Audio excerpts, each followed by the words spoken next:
Kenapa PH membentuk kerajaan perpaduan dengan BN, GPS, GRS dan warisan? Kegagalan PN mengulangi episod curi ahli parlimen untuk membentuk kerajaan menyebabkan mereka naik marah. Macam-macam yang dipanggil. Ada yang panggil kerajaan zina, kerajaan luar tabi'i, dan perkara-perkara ini akan berterusan dalam beberapa minggu yang akan datang. Saya tidak bersuara sebelum ini kerana saya merupakan salah seorang perunding utama yang memikul tanggungjawab menyelaraskan penubuhan kerajaan perpaduan. Orang ramai, pihak media dan macam-macam pihak akan cuba untuk mendapat maklumat dari saya. Jika kita perunding, kerahsiaan rundingan adalah sangat penting supaya tidak merumitkan keadaan. Sekarang saya boleh terangkan rentetan peristiwa sehingga tertubuhnya kerajaan perpaduan. Keputusan PRU15 adalah unik. Seperti yang saya jangkakan, tidak ada gabungan yang akan dapat majoriti untuk membentuk kerajaan sendiri, tetapi PH akan menjadi blok yang terbesar. Lebih unik lagi, keputusan ini telah menyebabkan bahawa PN atau PH pun tidak boleh membentuk kerajaan sendiri tanpa penyertaan BN. Mana-mana gabungan memerlukan penyertaan BN untuk membentuk kerajaan. Kalaupun BN berjaya mengumpulkan sokongan daripada semua parti-parti lain selain daripada PH atau BN, PN tidak boleh membentuk kerajaan. Saya pasti perkara ini disedari oleh semua pihak.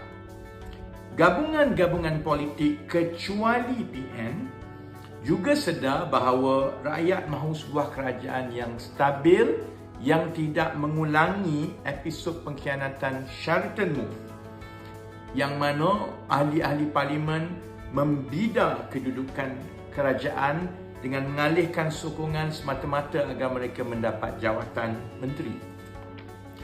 Sebab itu parlimen meluluskan undang-undang anti lompat parti yang menyekat ahli-ahli parlimen dari menyokong calon Perdana Menteri dari parti yang lain tanpa mendapat keputusan parti masing-masing. Ini dilema yang dihadapi oleh semua gabungan sejurus selepas keputusan PRU15 dimuktamadkan. PN yang mula-mula mengaku mereka ada majoriti dan mendabik dada akan membentuk kerajaan. Mereka sebenarnya tidak jujur kepada rakyat bahawa majoriti yang mereka ada itu adalah hasil dari ulang tayang Sheraton Move. Mereka mengaku konon ada 10 orang ahli parlimen BN yang memberi sokongan kepada Tan Sri Muhyiddin Yassin, sedangkan tindakan 10 ahli parlimen BN itu tidak mendapat restu dan juga persetujuan daripada BN. Pada 3 hari terawal selepas PRU15, BN sebenarnya membuat keputusan untuk berkecuali. Mereka mahu kekal pembangkang dan tidak akan menyokong PH ataupun PN untuk menjadi kerajaan. Secara logiknya perkara ini boleh berlaku, tetapi kerajaan minoriti yang terbentuk itu adalah sangat tidak stabil. Ia boleh jatuh bila-bila masa sahaja. Pada masa yang sama juga, PN lah Perikatan Nasional yang awal-awal lagi menolak sebarang kerjasama dengan PH untuk membentuk kerajaan. Sebab itu keadaan menjadi buntu. Tidak ada gabungan yang boleh bentuk kerajaan kerana PN menolak PH, BN pula mengambil pendirian untuk berkecuali. Kebuntuan itu hanya ada jalan keluar apabila Duli Yang Maha Mulia Seri Paduka Baginda yang di-Pertuan Agong menitahkan agar gabungan-gabungan politik membentuk satu kerajaan perpaduan.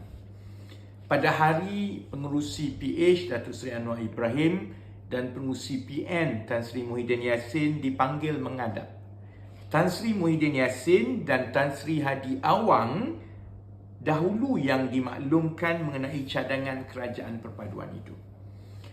Dalam satu borang ataupun kertas nota persetujuan, mereka terus menulis tidak bersetuju di atas draft persetujuan untuk membentuk kerajaan perpaduan itu.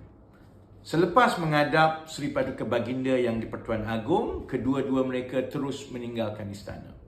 Kemudian Datuk Seri Anwar Ibrahim masuk menghadap, dan apabila dibentangkan dan dititahkan mengenai cadangan membentuk kerajaan persekutuan untuk memecah kebuntuan, Datuk Seri Anwar Ibrahim memberi persetujuan PH untuk menjunjung titah tuanku untuk membentuk kerajaan persekutuan. Esok harinya pula, Pengerusi Barisan Nasional Datuk Seri Zahid Hamidi masuk menghadap dan juga turut akur dengan titah tuanku supaya BN tidak berkecuali dan turut sama membentuk kerajaan persekutuan. Mereka yang marah dengan pembentukan kerajaan kerana mahukan kerajaan yang didominasi oleh wakil-wakil rakyat dan menteri-menteri Melayu secara begitu besar, idea yang dibawa oleh Perikatan Nasional ini sepatutnya mereka yang sedang marah sekarang ini, yang sebut macam-macam, sepatutnya mereka bawa bersabar dan sepatutnya bertanya balik kepada Muhyiddin dan Hadi. Pertama, bukankah tindakan menolak titah tuanku untuk membentuk kerajaan perpaduan itu bertentangan dengan kempen PN konon mereka mahu menjaga Melayu dan institusi Melayu? Soalan kedua mereka perlu tanya, kenapa mahu membentuk kerajaan dengan mencuri ahli-ahli parlimen parti lain, sedangkan rakyat telah bagi isyarat yang jelas yang menolak pengkhianatan politik seperti yang berlaku semasa Sheraton Move. Hampir semua yang terlibat dalam Sheraton Move kalah dalam PRU 15. Soalan ketiga, apa guna mereka mengundi dan meluluskan undang-undang anti lompat parti, dan bila selepas sahaja PRU 15, undang-undang itu dibuang ke tepi semata-mata kerana nafsu untuk ingin menjadi kerajaan. Kalau yang 10 orang ahli parlimen dari BN itu tarik balik sokongan, tak takut ke Muhyiddin yang dia mungkin akan jadi Perdana Menteri yang lebih pendek daripada tempoh 18 bulan sebelum ini? Ingat ke 18 bulan tu dah cukup pendek dah? Takkan dia tidak sedar kalau dia teruskan lagi permainan Sheraton Move untuk membentuk kerajaan, silap-silap hari dia mungkin hanya jadi Perdana Menteri selama beberapa bulan sahaja. Sebab itu bagi saya keputusan PRU 15, walaupun secara idealnya gabungan-gabungan yang ada boleh membentuk kerajaan dengan majoriti mudah, sebenarnya PRU 15 itu ada hikmahnya. Ia mendesak semua pihak yang bersekitar dalam politik sebelum ini duduk semeja dan mengutamakan rakyat. Mementingkan rakyat ini bermakna dua perkara.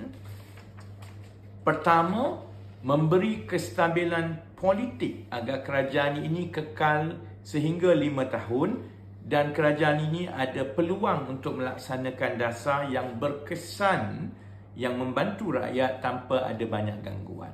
Dan yang kedua, matlamat kerajaan yang diundi oleh rakyat adalah untuk memperbaiki ekonomi supaya kehidupan harian rakyat menjadi lebih baik. Saya akan terangkan perkara-perkara lain yang dibangkitkan mengenai kerajaan perpaduan ini dan serangan-serangan daripada Perikatan Nasional dalam kandungan TikTok yang akan datang. Buat masa saya sekarang, nasihat saya kepada semua ialah supaya kita mengutamakan rakyat. Yang jadi kerajaan seperti saya, rakyat akan menilai setiap gerak-geri kita. Ini masa untuk bekerja siang dan malam untuk melaksanakan semua idea yang kita pernah ada sebelum ini. Yang jadi pembangkang seperti PN, jadilah pembangkang yang baik. Kalau ada penyelewengan di sebelah kami, bongkarlah seperti yang saya pernah buat dahulu. Kalau boleh, sampai pecah rekod saya masuk lock up berkali-kali dan sampai kena saman 16 kali. Kalau boleh pecahkan rekod itu, lebih baik. Berbahaslah dengan secara berilmiah, dengan baik, dengan membawa idea di parlimen.